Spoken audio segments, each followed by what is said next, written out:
अस्सलाम वालेकुम नाजरीन, आप देख रहे हैं नया पाकिस्तान और मैं हूं शहजाद इकबाल।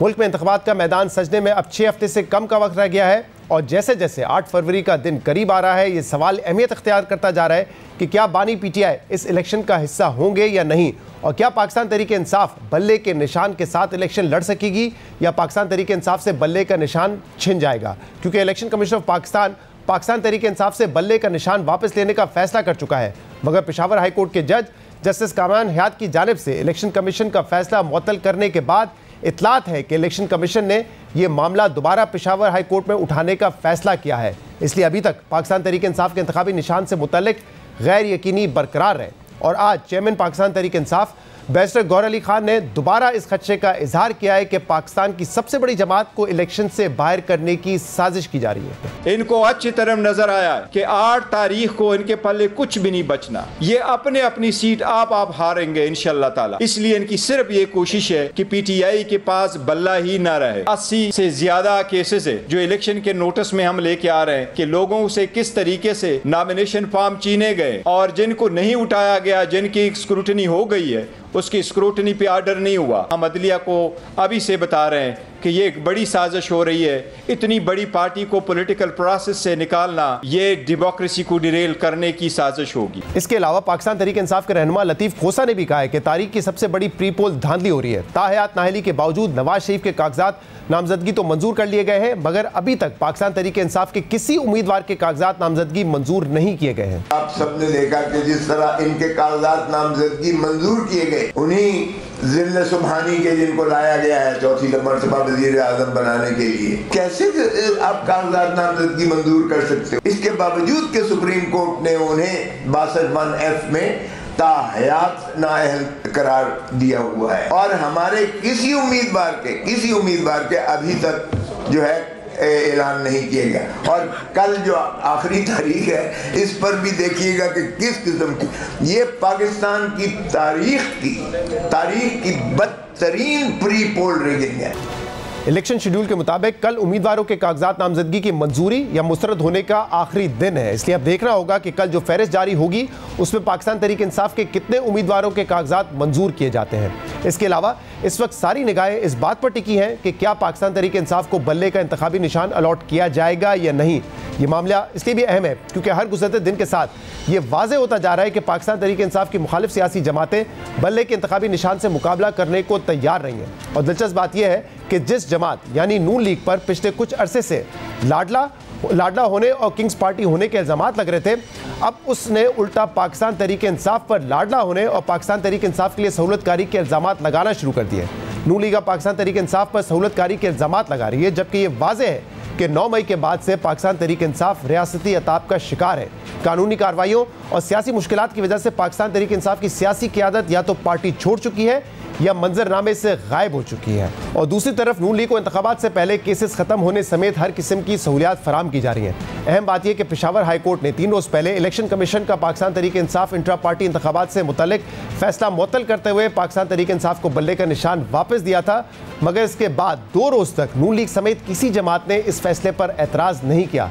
लेकिन कल अचानक नून लीग के सदर शहबाज शरीफ ने पेशावर हाई कोर्ट के जज जस्टिस कामरान हयात पर सियासी वाबस्तगी का इल्ज़ाम लगाते हुए उनके फैसले को इलेक्शन कमीशन पर हमला करार दिया और ये कहा कि तराजू को एक लाडले की तरफ झुकाया जा रहा है, जबकि मौलाना फजल रहमान ने कहा कि पाकिस्तान तहरीक इंसाफ को फिर उभारा जा रहा है। इलेक्शन कमीशन ने PTI के इंट्रा पार्टी इलेक्शन में बेज़ाब्तगियों और धांधलियों के खिलाफ फैक्ट बेस्ड फैसला दिया था और अब पेशावर हाई कोर्ट का फैसला आया है वो इलेक्शन कमीशन के इख्तियार पर हमले के मुतरादिफ है। KP में ऐसे कैंडिडेट्स इलेक्शन लड़े हैं जिनका किसी न किसी तरीके से मोहतरम जज साहब के साथ रिश्तेदारी है। साहब का तकाजा ये था कि जज साहब अपनी अजीजदारी की बिना पर इस बेंच से अलहदा होते। आज ऐसे फैसलों से जहाँ पर तरफदारी की बू आती है, ऐसा महसूस होता है कि जो तराजू है उसको झुकाया जा रहा है एक लाडले की तरफ। पेशावर हाई कोर्ट में जिस जज साहब ने फैसला दिया है इलेक्शन कमीशन का जो फैसला है उनके निशान पर पाबंदी लगाने का, वो पूरे मुल्क पर हावी है। पेशावर हाई कोर्ट के हुदूद जो है वो सिर्फ अपना सूबा है। एक सूबा पूरे मुल्क के फैसला कैसे कर सकता है कि उसको निशान दिया जाए? यही जज पीटीआई की हुकूमत में एडिशनल एडवोकेट जनरल उनका रहा है और पिछले इलेक्शन में इसका एक कजन जो है वो इलेक्शन लड़ रहा था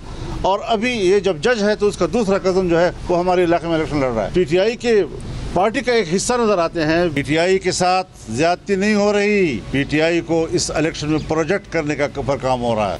पीडीएम के मुख्तलिफ रहनुमा पाकिस्तान तहरीक इंसाफ पर लाडला होने के इल्जामात लगा रहे हैं और ये सब उन अदालती फैसलों की बुनियाद पर कहा जा रहा है जो पिछले कुछ अरसे में पाकिस्तान तहरीक इंसाफ के हक में आए और आज भी पाकिस्तान तहरीक इंसाफ को इस्लामाबाद हाई कोर्ट से मजीद रिलीफ मिला है। इस्लामाबाद हाई कोर्ट ने हुकूमती मुखालफत के बावजूद chairman PTI barrister Gohar Ali Khan और दीगर वकला को बानी पीटीआई से मुलाकात और इलेक्शन टिकट्स के मामले पर मुशावरत की इजाज़त दे दी है। पाकिस्तान तहरीक इंसाफ के वकला ने आज बानी पीटीआई से मुलाकात की इजाज़त के लिए अदालत से रुजू किया था, मगर अटॉर्नी जनरल और एडवोकेट जनरल ने इस दरख्वास्त के काबिल समात होने की मुखालफत की, जिस पर इस्लामाबाद हाई कोर्ट ने हुकूमत की गैर जानिबदारी पर अहम सवालात उठाए हैं। इस्लामाबाद हाई कोर्ट के जज जस्टिस गुल हसन ने कहा कि इंतखाबात के लिए मुशावरत की इजाज़त बुनियादी हक है। इंतखाबात में निगरां हुकूमत को गैर जानिबदार होना चाहिए। बानी और चेयरमैन पीटीआई की मुशावरत में मुखालफत से हुकूमत की गैर जानिबदारी पर सवाल उठता है। इसके अलावा आज ही इस्लामाबाद हाई कोर्ट के जज जस्टिस बाबर सत्तार ने 3 MPO के तहत डिप्टी कमिश्नर की गिरफ्तारी के इख्तियारात को गैर कानूनी करार दे दिया है, जिससे पाकिस्तान तहरीक इंसाफ के मुख्तलिफ रहनुमाओं और कारकुनों को रिलीफ मिलने की तवक्को है, क्योंकि इस वक्त पीटीआई के मुतअद्दिद रहनुमा को 3 MPO के तहत नज़रबंदी का सामना है। हम इन तमाम मामलों पर बात करेंगे और इसके लिए हमें ज्वाइन किया है नून लीग के सीनियर रहनुमा तलाल चौधरी ने। तलाल साहब बहुत बहुत शुक्रिया वक्त देने के लिए। तलाल साहब क्या मामला है? ट्यूसडे को पेशावर हाई कोर्ट का फैसला आया, 2 दिन तक आपकी जमात और दूसरी जमातें भी खामोश थी। कल अचानक से फजल रहमान साहब को भी ख्याल आ गया और शहबाज शरीफ साहब को भी ख्याल आ गया कि जज जो है उनकी कोई रिश्तेदारी है और फैसला बड़ा गलत हुआ है। ये क्या मामला है? क्या बल्ले के निशान से मुकाबला करने के लिए तैयार नहीं है या कोई और वजह है इसकी? बिस्मिल्लाहिर्रहमानिर्रहीम। देखिए, रिस्पांस जो है वो उसी दिन मैंने भी प्रेशर किया था और इसको रिस्पॉन्ड किया था पेशावर हाई कोर्ट के फैसले को। मामला ये है कि इलेक्शन करवाना इलेक्शन कमीशन का काम है और इलेक्शन कमीशन अगर इतना मजबूर और माजूर होगा कि उसे एक हाई कोर्ट से दूसरी हाई कोर्ट और दूसरी हाई कोर्ट से तीसरी तरफ फुटबॉल बना दिया जाए, ना वो अपनी मर्जी से शेड्यूल दे सकता है, ना वो अपनी मर्जी से कुछ कर सकता है। और दूसरी बात तो फिर मेरा ख्याल है इलेक्शन की सारी जिम्मेदारी भी उस पे नहीं रहेगी, बाकी इदारों पे आ जाएगी। और अगर उसकी जिम्मेदारी है कि फेयर एंड फ्री इलेक्शन होना चाहिए तो उसे ताकतवर होना चाहिए, अदालतों को और बाकी इदारों को उसके पीछे खड़े होना चाहिए, ना कि उसको फुटबॉल बना दिया जाए और उसके जो किए गए फैसले हैं वो घंटों के अंदर उड़ जाएं। यानी पीटीआई के लोगों ने तो उस दिन कह दिया था कि जिस दिन सुबह कोर्ट खुलेगी उसी दिन ये मामला खत्म हो जाएगा। और उसके बाद आप ये देखें, यानी आप 62-63 हो या कोई और कानून, यानी इलेक्शन कमीशन जो फैसला करता है वो उड़ के रह जाता है। क्या फॉरेन फंडिंग हुई या नहीं हुई? सारे कहते हुई।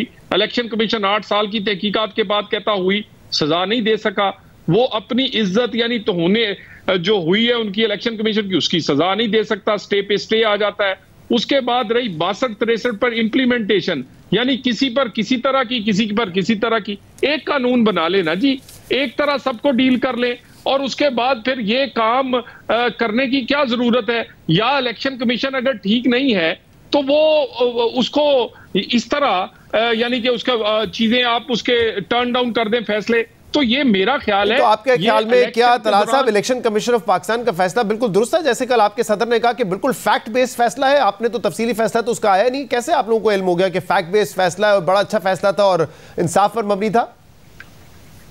देखिए, उसके आपके कैमरों ने दिखाया ना जी कि इलेक्शन किस तरह हो रहा है, और आपके कैमरों ने दिखाया कि जो उनके कारकुन हैं वो अपनी नामजदगी लेने के लिए उनके हेड ऑफिस भी गए, और आपके कैमरों ने ये दिखाया कि वो इलेक्शन शुरू बाद में हुआ है, उसकी प्रेस रिलीज पहले आ गई। उसके बाद यानी ये नून लीग के साथ नहीं हुआ क्या? हमारे साथ वो शेर का निशान आज के दिन तक भी हमारे सेनेटर जो हैं वो बगैर आजाद हैसियत में ऐवान में बैठे हैं।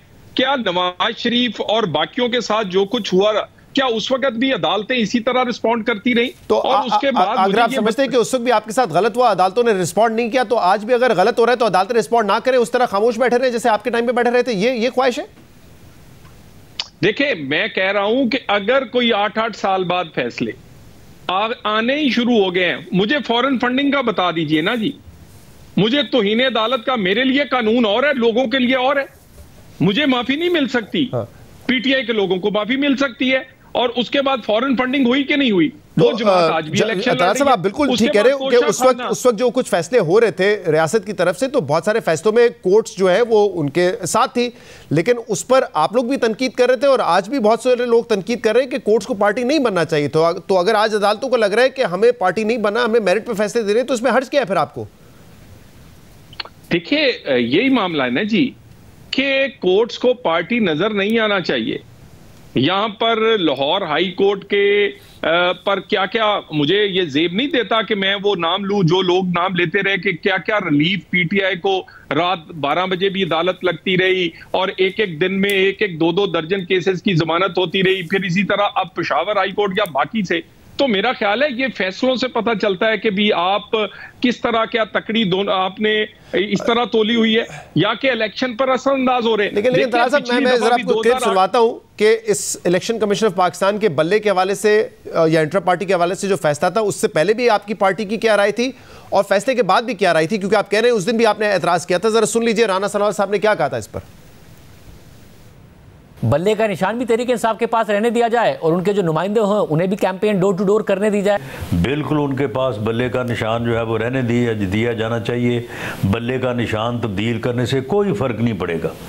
कोई 1% वोट ज़्यादा पड़ सकता है नए निशान को रिएक्शन में, लेकिन बल्ले के निशान के रहने से कोई फ़र्क नहीं पड़ेगा और इंशाअल्लाह ताला PMLN जो है वो क्लीन स्वीप करेगी। तो उनसे उनका बल्ले का निशान लिया गया जो कि आज पेशावर हाई कोर्ट ने वापस किया। आपके ख्याल में इसका क्या तहरीक इंसाफ को नुकसान हुआ इलेक्शन के नैरेटिव में या फायदा हुआ? एक सियासी कारकुन के तौर पे मैं समझता हूं कि निशान अगर नहीं मिलता, दूसरा निशान मिल जाता है, इससे कोई फ़र्क नहीं पड़ता, इससे कोई फ़र्क नहीं पड़ता। जी, तो तलाल साहब ये रिएक्शन था आपके, कोई फर्क नहीं पड़ता, बल्ले का निशान होना चाहिए, बल्कि कोई और निशान होगा तो शायद ज्यादा वोट पड़ जाएंगे। और कल फिर फजल रहमान साहब बात करते हैं, जहांगीर खान तरीन साहब बात करते हैं, शहबाज शरीफ साहब बात करते हैं। ये तो ऐसा महसूस हो रहा है जैसे पीटीआई के कुछ लोग आके प्रेस कॉन्फ्रेंस कर रहे होते बारी बारी। आप लोग भी जो है कल एक साथ आए और सबने प्रेस कॉन्फ्रेंस कर दी इस हवाले से। शहजाद साहब, ये जो राना सनाउल्लाह ने कहा या हमारा मौक़िफ़ था, ये बिल्कुल यही था, मगर पहले आप किसी को मजलूम बनाए। निशान वापस लेने की जरूरत क्या थी जी? अगर फैसला इतना कमजोर है, अगर इलेक्शन कमीशन इतना कमजोर है, इतना माजूर है, तो ये इसके फैसलों को अगर इंप्लीमेंटेशन हो ही नहीं सकती इधर, तो साफ एंड शफाफ इलेक्शन कैसे होगा? ये मजलूमियत का पहलू पहले लाया जाता है, मजलूम बनाया जाता है, मजलूमियत को उभारा जाता है, हीरो बनाया जाता है, ये कुछ हो रहा है। यानी कहने का ये नहीं होना चाहिए ना जी, इलेक्शन पर असरअंदाज होते हैं ये फैसले। तो गुजारिश क्या है तलाल साहब कि मजलूम बनाए ना जाए, यानी कि इलेक्शन कमीशन ऑफ पाकिस्तान ऐसे फैसले ना दे या फिर उन फैसलों को अदालत मेरिट पे ओवरटर्न ना करे? क्या आपकी ख्वाहिश है इसमें? देखिए, गुजारिश ये है लाडले मत बनाए जाएं। लाडले ये पहले भी 2018 में अदालती फैसलों से लेवल प्लेइंग फील्ड छीनी गई। अदालती फैसलों की वजह से पाकिस्तान में एक फेयर एंड फ्री इलेक्शन का माहौल ना बन सका, खास पार्टी को निशाना बनाया। देखिए, मामला इलेक्शन कमीशन को ज्यादा ना काम करने देना जी, उसके फैसलों के पीछे लेकिन तलाल साहब, इस वक्त तो आपकी जमात पे हर तरफ से लाडला होने के इल्जामात लग रहे हैं और अभी तो चंद फैसले ही आए हैं पाकिस्तान तहरीक इंसाफ को जो सूट कर रहे हैं उनके हक में, और आज ही आपने प्रेस कॉन्फ्रेंस की, अता तारर साहब ने पेशावर हाई कोर्ट के जज पे तनकीद की, इस्लामाबाद हाई कोर्ट के जज पे वो रिश्तेदारियां बता रहे, जबकि वही जज है जो तहरीक इंसाफ जब हुकूमत में थी तो उनके खिलाफ फैसले देते रहे थे। आज आप कह रहे हैं कि वो उमर अयूब के कज़न है, बल्कि तहरीक इंसाफ की हुकूमत में ये इल्ज़ाम लग रहा था कि वो उनका आबाई घर लेने के लिए नोटिफिकेशन जारी कर रही थी। फिर आपने सुप्रीम कोर्ट के जजेस में भी तनकीद कर दी है, वो जजेस जिनको बाय एंड लार्ज समझा जाता है कि वो इंडिपेंडेंट माइंड है, न्यूट्रल है, क्योंकि साइफर केस में उन्होंने बेल दे दी, तो आपने उनके ऊपर भी तनकीद शुरू कर दी। तो कोई भी फैसला अगर जजेस समझते हैं मेरिट पे दे रहे हैं तो उन सब जजेस के आप खिलाफ हो जाएंगे फिर क्या? देखिए, गुजारिश ये है कि बहुत सारे यानी पिछले 7-8 साल में एक खास किस्म के जजेस, खास किस्म के केस, सियासी केस सुनते रहे और उसका एक तरह के फैसले आते रहे, पीटीआई के हक में आते रहे और उनके मुखालफों के खिलाफ आते रहे, और वो तमाम चीजें आपने रिपोर्ट की, वो कोई मैं नाम नहीं लेना चाहता, और इन्हीं फैसलों की वजह से एक तासर पैदा किया गया, उस तासर से एक खास किस्म का रिजल्ट लिया गया, उस रिजल्ट से लाडला पाकिस्तान पे मुसल्लत हुआ।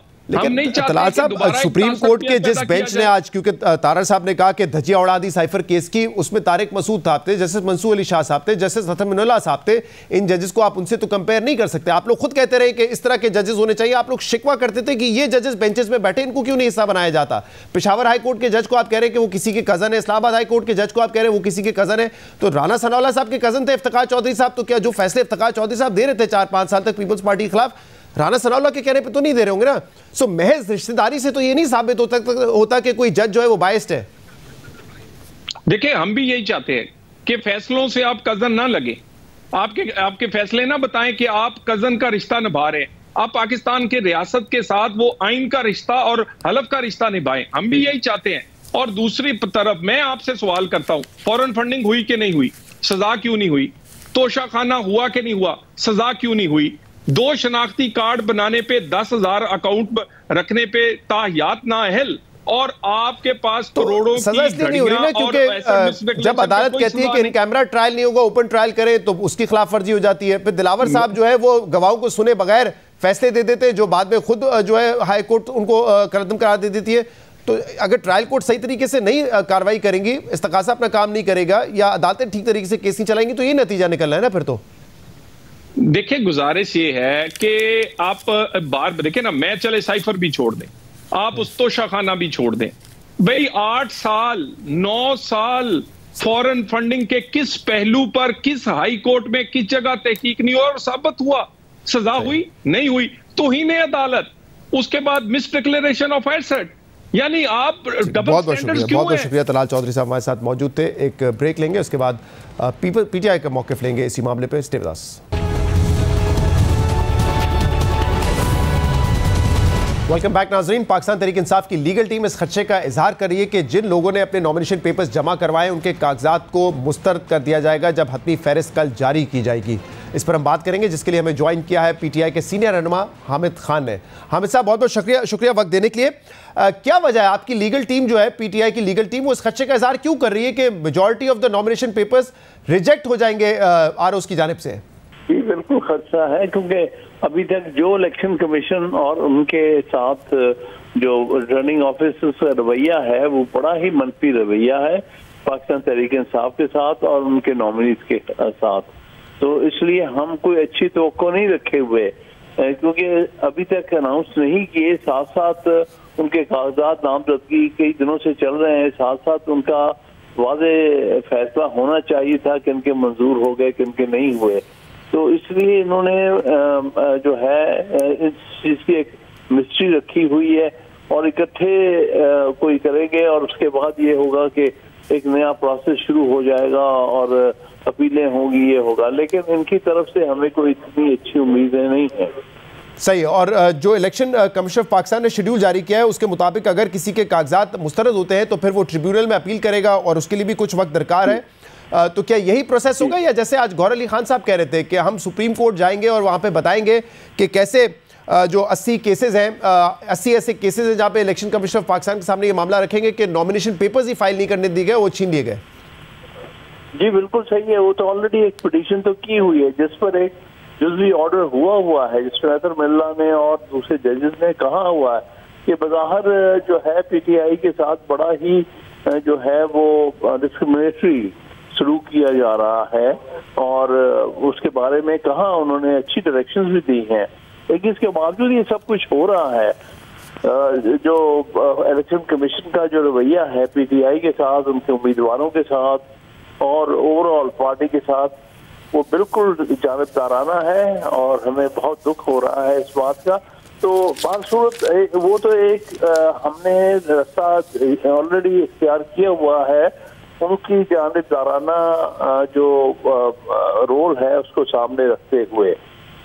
लेकिन बात यह है कि एक जो प्रोसेस है जिससे हम गुजर रहे हैं, जैसे जिसमें आपने देखा कि इस तरह से हमें हमारा इलेक्शन सिंबल से भी महरूम किया गया है इलेक्शन कमीशन की तरफ से, और हमें मजबूर किया गया है कि हम अदालतों में जाएं और अपने सिंबल के लिए इतनी मुश्किलात में हमें डाला हुआ है। इसी तरह से हमारे बेशुमार ऐसे वर्कर और जिन्होंने नॉमिनेशन पेपर दाखिल कराने थे, उनके साथ पुलिस ने जो रवैया रखा है, बहुत सारे तो वीडियोस मौजूद हैं, आपकी नजर से भी गुजरी होंगी कि किस तरह से उम्मीदवारों के साथ पुलिस का रवैया था या और जो कोई एजेंसीज के लोग वहां नजर आते थे उनका रवैया रहा है।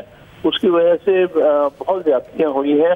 वो हम साहब, लेकिन आप कह रहे हैं ज्यादती आपकी जमात के साथ हो रही है और डिस्क्रिमिनेट कर रहा है इलेक्शन कमीशन ऑफ पाकिस्तान, लेकिन आपने सुना कि कल नून लीग के सदर शहबाज शरीफ साहब ने ये बात की कि इमरान खान की और पीटीआई की सहूलतकारी हो रही है। कल फजल रहमान साहब ने कहा कि दोबारा से जो है प्रोजेक्शन की जा रही है इमरान खान की, तो वो कह रहे हैं कि नाइंसाफी नहीं हो रही, उनकी तो सहूलतकारी हो रही है। देखिए वो किस लिहाज से कहते हैं, वो असल में पीटीआई का सामना नहीं करना चाहते इलेक्शन में। ये सारी साजिश का हिस्सा है कि पीटीआई को किसी तरह इलेक्शन के प्रोसेस से बाहर रखा जाए।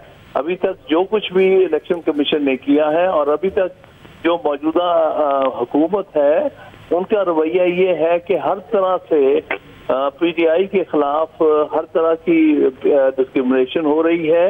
और बात यहाँ पर अब शहबाज शरीफ के मुंह से ये बातें सुनकर कितना दुख होता है। भाई तुम अगर जमहूरियत में बिलीव करते हो तो फिर पीटीआई के सामने डट के इलेक्शन लड़ो, तुम्हें किसने रोका हुआ है? तो नवाज शरीफ साहब भी पहुंच गए हैं, आप भी मौजूद हैं, बाकी भी लीडरशिप मौजूद है, तो क्यों चाहते हो कि पीटीआई जो है वो इलेक्शन प्रोसेस से ही बाहर हो जाए? आप एक तरफा ही इलेक्शन करा के जो जी चाहे जहां से जी चाहे इलेक्शन जीत जाए, ये तो बहुत बड़ा ही गैर जमहूरी रवैया है। जमहूरियत में अगर बिलीव करते हो तो आओ फेस करो पीटीआई को और पीटीआई के कैंडिडेट्स को।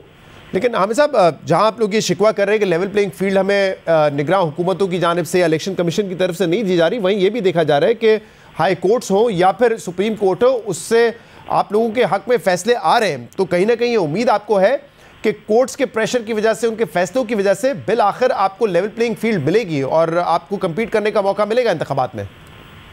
देखिए लेवल प्लेइंग फील्ड तो मिलने से रही, हम तो सिर्फ इतना कह रहे हैं हमें प्लेइंग फील्ड ही मिल जाए।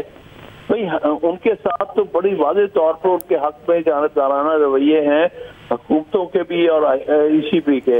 हम तो सिर्फ ये कहते हैं हमारे कैंडिडेट्स को, हमारी पार्टी को कम से कम इलेक्शन सिंबल मिल जाए ताकि आवाम को पता हो कि पीटीआई को वोट देना है तो इस सिंबल के ऊपर मोहर लगानी है। तमाम सब हमारे खिलाफ जो फैक्टर्स हैं उन सब के बावजूद हम समझते हैं कि हम इलेक्शन जीत सकते हैं अगर इलेक्शन में जरा भी फेयरनेस, ये जरा भी प्लेइंग फील्ड मतलब लेवल तो छोड़े मिल जाए तो फिर पीटीआई के कैंडिडेट इंशाल्लाह ताला बहुत अच्छा परफॉर्म करें। लेकिन हम सब क्या आप लोगों के मौकिफ में भी एग्जैजुरेशन नहीं है? क्योंकि पहले आप लोग कह रहे थे कि नॉमिनेशन पेपर्स फाइल नहीं करने दिए जा रहे, फिर आप लोगों ने खुद ही ऐलान किया कि मोर देन 90-95% लोगों के कागजात नामजदगी जमा हो गए हैं और इनफैक्ट सबसे ज्यादा अगर किसी पार्टी ने नॉमिनेशन पेपर्स जमा किए तो वो आपकी जमात थी। तो कुछ वाकयात हुए होंगे, लेकिन क्या जो नंबर आपकी तरफ से दिया जाता है एग्जैजुरेटेड नंबर है वो? नहीं, देखिए बात यह है कि हमारी तरफ से पार्टी ने बहुत सारे वर्कर्स ने जमा कराए हैं इस ख्याल से कि हमारे जो मेन कैंडिडेट्स हैं इनको ये डिस्क्वालीफाई करेंगे। वो जो रहा है ज्यादती जो हो रही है, हमारे जो लीडिंग कैंडिडेट्स हैं पीटीआई के, उनको हर तरह से रोका गया है कि वो अपने नॉमिनेशन पेपर्स जमा ना करा सकें ताकि जो हमारे प्राइम कैंडिडेट्स हैं वो किसी तरह इलेक्शन प्रोसेस से बाहर हों।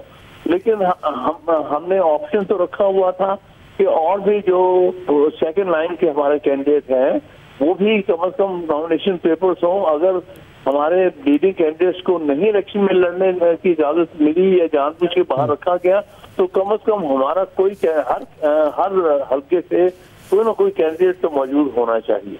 सही। और ये बताइएगा कि पेशावर हाईकोर्ट के फैसले के बावजूद इलेक्शन कमीशन ऑफ पाकिस्तान ने अब तक सर्टिफिकेट अपलोड नहीं किया है कि आपको सिंबल अलॉट कर दिया गया है, और इनफैक्ट वो चैलेंज करने जा रहे हैं इस इंटरिम ऑर्डर को जो पेशावर हाई कोर्ट ने दिया था। जरा ये बताते हैं कि वो उसको चैलेंज करेंगे पेशावर हाई कोर्ट में। तो क्या मामला होगा अगर हाई कोर्ट एक फैसला देता है, इलेक्शन कमीशन उस पर अमल नहीं करता, तो इवेंचुअली बल्ले का निशान फिर कैसे मिलेगा आपको? देखिए बल्ले का निशान तो जो है फाइनल जो करना है, जब फाइनल हो जाएंगे नॉमिनेशन पेपर्स, जब 13 तारीख तक पार्टीज को इजाजत होगी कि वो अपने सिंबल्स को जो अनाउंस कर दें और जिन कैंडिडेट्स को देना है उनको दे दें। इसलिए अभी टाइम में थोड़ी सी गुंजाइश है, लेकिन ये बड़ी ज्यादती कर रहे हैं। जब हाई कोर्ट ने वाज़ेह तौर पे ऑर्डर पास कर दिया, उनके ऑर्डर को उन्होंने जो है वो सस्पेंड कर दिया, तो उन्हें फिर फौर बल्ले का निशान जो है वो अलॉट करना चाहिए था पीटीआई को। तो इसलिए ये तो वाज़ेह तौर पर इलेक्शन कमीशन की जो डिस्क्रिमिनेशन और जो जानकारी है वो आपके सामने आ रही है, जो कि एक बहुत ही अफसोसनाक मामला है। सही। और हामिद खान साहब, इस बात के अब आपको क्या इम्कान नजर आ रहे हैं कि इमरान खान इन इलेक्शंस का हिस्सा होंगे? कागजात उन्होंने जमा करवाए, कुछ जगहों पे उनके कागजात पे एतराज़ भी किए गए हैं, लेकिन अब तक जो तोशाखाना की कन्विक्शन है तोशाखाना केस में वो तो स्टैंड करती है। तो आपको कोई आसार नजर आ रहे हैं कि वो इंतखाबात में हिस्सा ले पाएंगे? इनकी पूरी कोशिश है कि उनकी इनको इन इलेक्शन से बाहर रखा जाए। ये तो सारी साजिश इस बात की है कि इमरान खान को किसी भी हल्के से इलेक्शन न लड़ने दिया जाए, और इसीलिए ये जो बात अजीब सी डिस्टिंक्शन ड्रॉ की गई है कि हाँ अलबत्ता सेंटेंस सस्पेंड हो गया है, कन्विक्शन नहीं हुई। मेरे नजदीक ये दोनों चीजें अलग अलग नहीं है। जब सेंटेंस सस्पेंड होगी तो समझिए फॉर ऑल प्रैक्टिकल पर्पसेस जो कन्विक्शन भी सस्पेंड हो गई, लेकिन ये इस किस्म की तरह लाई जा रही है सिर्फ इमरान खान साहब को इलेक्शन से बाहर रखने के लिए।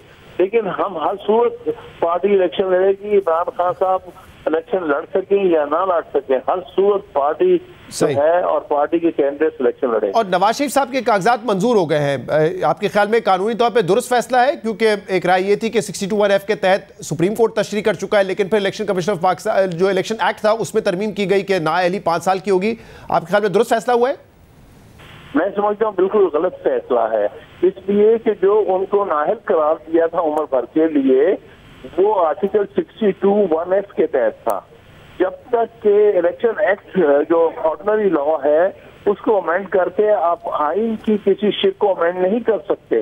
इसलिए जब तक इलेक्शन आर्टिकल 62(1)(f) के साथ अमेंड ना किया गया हो, वहां पर इस किस्म की शिक लाई गई हो कि जो सस्पेंशन है वो 5 साल की होगी या डिस्क्वालिफिकेशन 5 साल की होगी, तब तक आप ये नहीं कह सकते कि आप कानून को या इलेक्शन एक्ट को अमेंड करके आपने आइन के तहत जो डिस्क्वालिफिकेशन सुप्रीम कोर्ट ने अनाउंस की है उसको आप तब्दील कर सकते हैं। बहुत बहुत शुक्रिया। हामिद खान साहब हमारे साथ मौजूद थे। प्रोग्राम में एक ब्रेक शामिल करते हैं, मजीद बात करेंगे। Stay with us.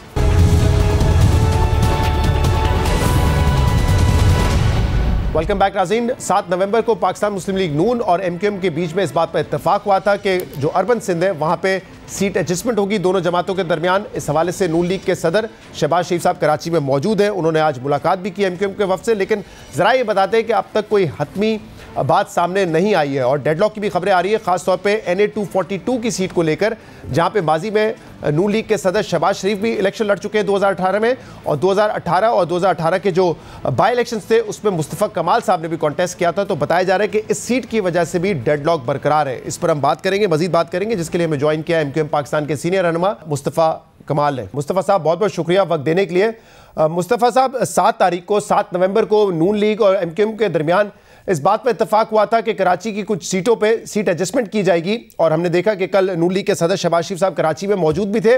तो जराए से तो इस हवाले से बड़ी खबरें आ रही है कि कितनी सीटों पे नून लीग की ख्वाहिश है कि एमक्यूएम उनको सपोर्ट करे और किन सीटों पे एमक्यूएम सपोर्ट चाहती है नून लीग की। लेकिन जरा हतमी तौर पर बताइएगा कि दोनों जमातों के दरमियान किस फॉर्मूले पे इस वक्त बात हो रही है? देखिए, फॉर्मूला तो ये है कि जहाँ पर जिसका असर व रसूख ज़्यादा है ट्रेडिशनली, वहाँ पर वो पार्टी लीड करे, इलेक्शन लड़े और दूसरी पार्टियाँ उसको जो है वो कॉम्प्लीमेंट करे। ये एक फार्मूला है, कॉन्सेप्चुअली फार्मूला है।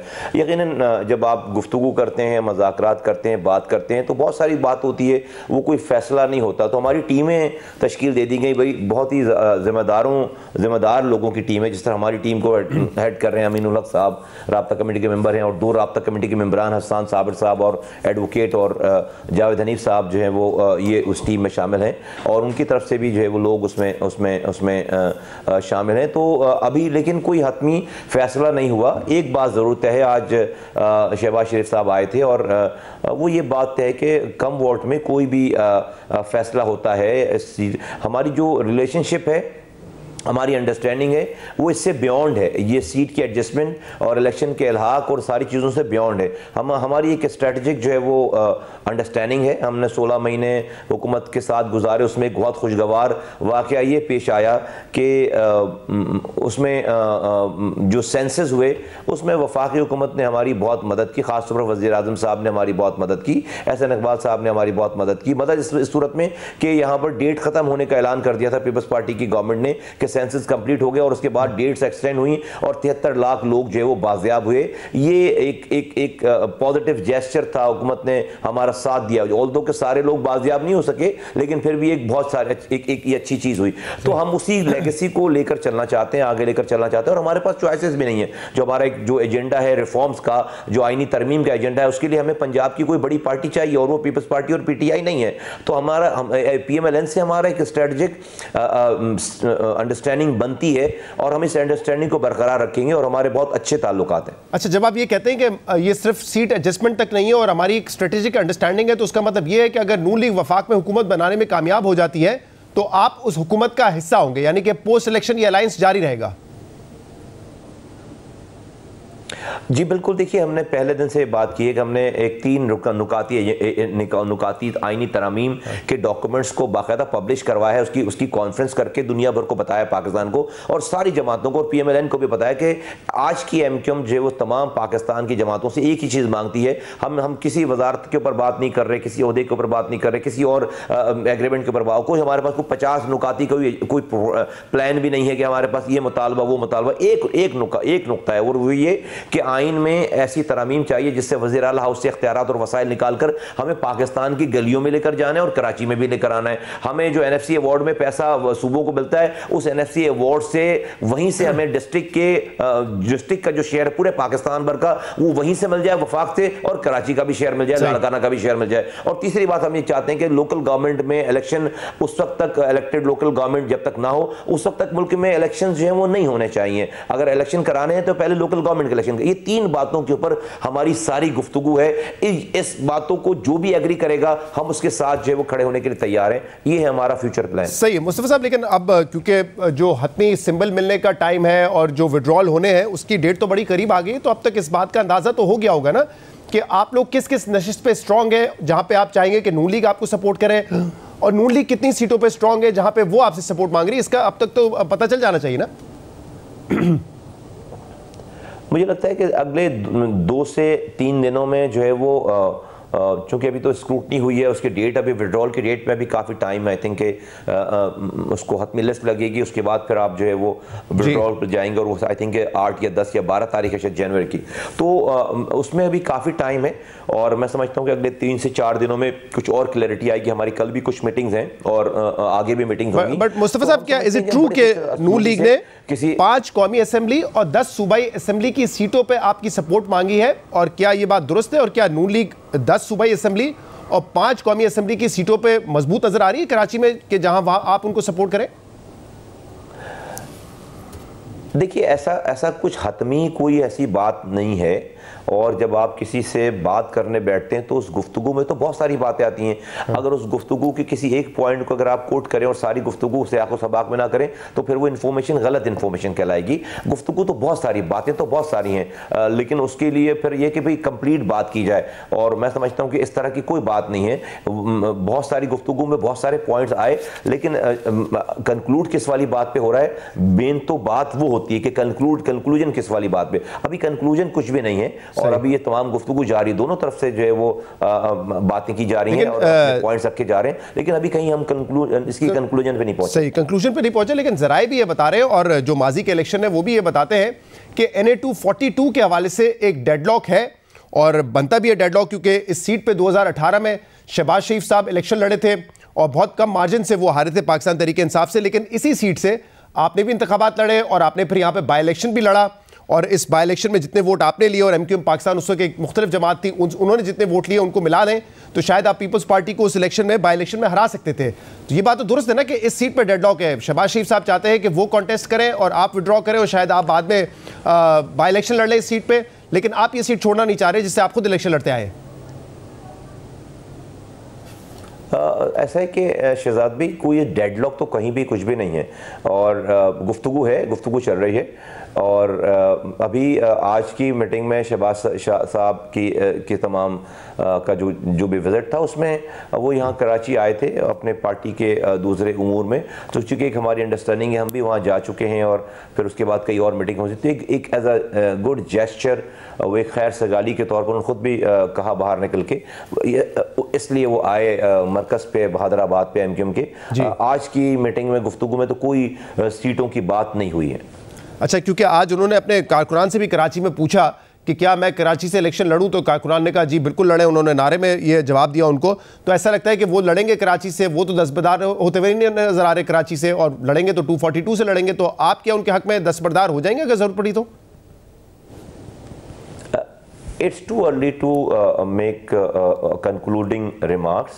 ये भी बहुत क़ब्ल वक्त है। मैं समझता हूँ कि जो भी वक्त से पहले जब ये तमाम टाइम विड्रॉल का आएगा, उससे पहले कोई ना कोई फैसला हो चुका होगा, और पार्टियाँ आपस में जो फैसला करेंगी सब लोग उसके पाबंद हैं। सही। और ये बताइएगा मुस्तफ़ा साहब कि आज एक और ख़बर आई कि आपके पुराने साथी जो ना सिर्फ MQM पाकिस्तान में थे, बल्कि जब आपने PSP बनाई उसमें भी शामिल हुए, रज़ा हारून साहब और एडवोकेट अनीस साहब, उनके हवाले से आज ये खबर आई है कि उन्होंने आसिफ अली ज़रदारी साहब से मुलाकात करके पीपल्स पार्टी में शमूलियत इख्तियार कर ली है। आप कैसे देखते हैं इस फैसले को? जी मैं जी I wish them all the best कि उनके जो भी उनकी ख्वाहिशात हैं, उनका विजन है, उनकी सोच है, अल्लाह ताला उसमें उनको कामयाबी दे। मैं से ज़्यादा क्या कह सकता हूँ। अदरवाइज़ हमारी पार्टी में तो 2018 जो PSP थी उस वक्त फ़ौरन इलेक्शन के फ़ौरन बाद चले गए थे, तो PSP तो उसके बाद बहुत मजबूत हुई अल्हम्दुलिल्लाह, और करते करते फिर ये हम इस काबिल थे कि फिर मर्जर हुआ ना, कि हमें कोई साथ मिलाने के लिए बैठाने के लिए तैयार हुआ। और फिर उसके बाद MQM में भी वो नहीं थे, तो हमारे पास तो वो नहीं थे, लेकिन वो चूँकि हमारा एक वास्ता ताल्लुक़ रहा है, तो I wish them all the best. अल्लाह ताला उनको कामयाब करे। लेकिन आपको ताजुब नहीं हुआ कि चाहे MQM पाकिस्तान हो या PSP हो, इसकी सियासत जो है वो जाहिर सी बात है सिंध की हद तक एंटी पीपल्स पार्टी सियासत रही है, तो इस बात पे आपको ताजुब नहीं हुआ कि जिस पार्टी के खिलाफ वो सियासत करते रहे उसी में शामिल हो गए? वेल मैं अपनी फीलिंग्स जो है वो आपके सामने यहाँ शेयर नहीं करना चाहता। हर किसी की अपनी अपनी जो है वो फीलिंग है, डिसीजन मेकिंग है, और अपनी राय है, अपना फैसला है, और लोग आज़ाद हैं। लेट द पीपल जज। लोगों को डिसाइड करना है कि वो इन तमाम फैसलों को कौन किस तरह देखता है। और PSP 2018 के इलेक्शन के बाद वो PSP छोड़ के चले गए, उसकी वजह क्या है? आपसे कोई आपसी इख्तलाफात थे या कोई पार्टी का फ्यूचर नहीं नजर आ रहा था उनको? ये तो वो खुद बताएंगे शहजाद भाई। मैं इसके ऊपर मुझे तो एपरेंटली सामने जो बात है वो तो अगर मुझसे इख्तलाफात होते इलेक्शन से पहले हो जाते, लेकिन डेफिनेटली हम जो है वो बुरी तरह हार गए थे, और शायद लोगों को नज़र आया, चंद लोगों को नज़र आया कि अब शायद हमारा कोई फ्यूचर नहीं है। लोगों की गुफ्तगू शुरू हो गई कि भाई ये तो पाकिस्तान हाउस में कोई लाइट खोलने वाला नहीं होगा, मुस्तफ़ा कमाल अनीस कायम खानी वापस चले जाएंगे। और मैं अल्लाह का बहुत शुक्र अदा करता हूँ कि अल्लाह ताला ने हमें लोगों की पहचान दी उसके बाद। शायद इसलिए कि देखें, इंसान को के अंदर के हालात का पता लगाने के लिए अल्लाह ताला ने कोई मशीन ईजाद नहीं की है। अल्लाह ताला उसको दे के भी आजमाता है, उससे छीन के आजमाता है, दे के उससे उसका ज़र्फ़ आजमाता है, छीन कर उससे उसका सब्र आजमाता है। जब हालात से गुजरता है इंसान तो अंदर के इंसान का पता चलता है। मुझ पर हालात आए मेरी पार्टी पर, जब हम इलेक्शन हारे, ऐसा लगे कि बिल्कुल तबाही बर्बादी हो गई। सही मानों में मुझे अपने लोगों की पहचान उस वक्त हुई कि जब मेरे साथ लोग जुड़े उस बुरे वक्त में आके। आज जो उसके बाद PSP सही मानों में बनी उसके बाद है, और एक नया करंट आया लड़कों में, लोगों में, जिम्मेदारों में। और आप देखें कि हमने उसके बाद जो है वो नेवर लुक बैक, तो उसके वक्त उस वक्त से लेकर ये मर्जर तक हमने एक बाकायदा हर इलेक्शन में हमने हिस्सा लिया है। और डिस्पाइट कि हम सारे और इदारे हमारे खिलाफ, जो उस वक्त के मुल्क की रियासती जो पॉलिसी थी हमारे खिलाफ थी, हुकूमत हमारे खिलाफ थी, इमरान खान हमारे खिलाफ थे, यहाँ पे MQM उनकी पार्टनर थी, सब चीजें, लेकिन हमने जो है वो सर्वाइव किया और अच्छी तरीके से सर्वाइव किया। तो मुस्तफा साहब ये बड़ी इंपॉर्टेंट आपने बात की, क्योंकि 2018 के इलेक्शन के बाद भी आप ये बात कर रहे थे कि उस वक्त आपसे सीटें छीनी गई थी, रियासत ने आपसे सीटें छीनी, उसकी बेनिफिशियरी पाकिस्तान तहरीक इंसाफ बनी। तो अब क्या ऐसा नहीं होगा, या अगर नून लीग से सीट एडजस्टमेंट पे डेडलॉक हो जाता है, कोई और मामलात हो जाते हैं, तो आपको यकीन है कि अब ऐसा नहीं होगा MQM पाकिस्तान के साथ? जी मुझे इसलिए यकीन है कि पाकिस्तान इसका अब मुतहम्मिल नहीं हो सकता। जो हमारे पास हनीमून टाइम था वो हमने उस हनीमून टाइम को गुजार लिया है, सैचुरेशन स्टेज पर आ गए हैं। इस सारी होशियारी चालाकियों का नतीजा आज देखें आज पाकिस्तान किस लेवल पे कहाँ आ गया है कि हमें अगले दिन का पता नहीं चल पाता, एक हिजान किसी कैफियत है। तो इन सारी चीज़ों के असरात है ना, इस जेरीमेंडरिंग के, इस तमाम जो है वो होशियारी के, चालाकियों के, इसके असरात है। ऐसा नहीं होता कि आप कारपेट के नीचे डाल, आज जो है वो इतनी बड़ी बड़ी बलाएं बन गई कि आप उसको संभालते नहीं समझ रहे। तो ये कैसे हुआ? ये 2018 में हुआ। आज हम जिन चीजों को भुगत रहे हैं 2018 में, तो आज मुल्क जिस डगर पे खड़ा है उस डगर पे मुझे ये हालात, मुल्क के इतने सेंसिटिव हालात इस बात की गारंटी मुझे देते हैं कि अब कोई ये जेरीमेंडरिंग, कोई ये होशियारी चालाकी कोई ये कर नहीं सकता। अगर वो करेगा तो हमारे साथ नहीं करेगा, इस मुल्क की सलामती के साथ। लेकिन क्या अर्बन सिंध और बिलखसूस कराची के हद तक आप बल्ले के निशान से मुकाबला करने के लिए तैयार है कि पीटीआई को बल्ले का निशान मिले, उनसे आप मुकाबला करेंगे, उस मुकाबले में जीतेंगे? क्योंकि कल शहबाज शरीफ साहब ने, मौलाना फजल रहमान साहब ने तो अपने पत्ते शो कर दिए, वो तो खुश नहीं है पेशावर हाई कोर्ट के फैसले से, और जिससे बाज़ाहिर ये लगता है कि वो चाहते हैं कि पीटीआई जब इलेक्शन में जाए तो बतौर जमात ना जाए, आज़ाद उम्मीदवार हों जिनके मुख्तलिफ सिंबल्स हों। तो वो तो अपनी एक तरीके से अपने कार्ड शो कर चुके हैं। आपकी क्या ख्वाहिश है? बल्ले के निशान से मुकाबला करना चाहेंगे या आप भी चाहते हैं कि इंडिपेंडेंट हो, कोई हर किसी का दूसरा निशान हो तो आसानी हो जाए आपके लिए? शहजाद भाई, हमें पूरे पाकिस्तान में पीटीआई की पोजीशन कुछ होगी मुझे नहीं पता। कराची में 2018 में भी पीटीआई की पोजीशन नहीं थी जब उनको 14 सीटें दी गई। उनको उनके लोग जाकर घरों में सो गए थे, उन्होंने कैंपेन नहीं चलाई थी और जाकर सो गए थे, और रात सुबह उठाकर घर वालों ने कहा कि तुम्हारा नाम चल रहा है टीवी पे, तुम एमएनए बन गए हो। इस तरह से सीटें दी गई थी। अच्छा, पहले सीटें मिल गई, लेकिन उन सीटों के मिलने के बाद 4-4.5 साल वो अपने काम से लोगों को अपना बना लेते, कुछ भी नहीं किया उन्होंने, कुछ भी नहीं किया है। ऐसी दास्तानें हैं। इमरान खान साहब ने पलट कर नहीं देखा कराची को, आए नहीं यहाँ पर, एक रात रुके नहीं यहाँ पे। तो 2018 में भी जब उनके पास सीटें आई थी, जब भी, तो कराची बिल्कुल बल्ले का निशान हो या ना हो ज्यादा अच्छी बात है। हम, ताकि ये भी कोई किसी को गुमान ना रहे कि भाई उनका निशान नहीं था तो हम जीत गए, कोई मसला ही नहीं है। पीटीआई हम उनको कॉम्पिटिटर समझते ही नहीं है कराची में। तो आप समझते हैं कि बल्ले के निशान पे वो लड़े और फिर भी आप उनको शिकस्त देंगे कराची में? बिल्कुल देंगे इंशाअल्लाह ताला। बहुत बहुत शुक्रिया, बहुत बहुत शुक्रिया। मुस्तफा कमाल साहब हमारे साथ मौजूद थे। नाज़रीन, आज के प्रोग्राम में इतना ही। शो से इजाज़त दीजिए। अल्लाह हाफ़िज़।